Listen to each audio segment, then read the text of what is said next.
ডাকাতি, ছিনতাই, এমনকি হত্যা, নানা অপরাধের কারণে সম্প্রতি আলোচনার কেন্দ্রবিন্দু রাজধানীর মোহাম্মদপুর।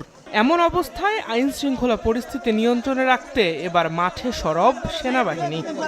অপরাধ দমনে রোববার রাতে মোহাম্মদপুরের বিভিন্ন এলাকায় সাঁড়াশি অভিযান চালায় সেনাবাহিনীর সদস্যরা। ঢাকা উদ্যান, চাঁদ উদ্যান এবং জেনেভা ক্যাম্প থেকে হত্যা মামলার আসামি সহ ছিনতাই, চাঁদাবাজি ও কিশোর গ্যাং চক্রের ২৪ জনকে গ্রেফতার করা হয়।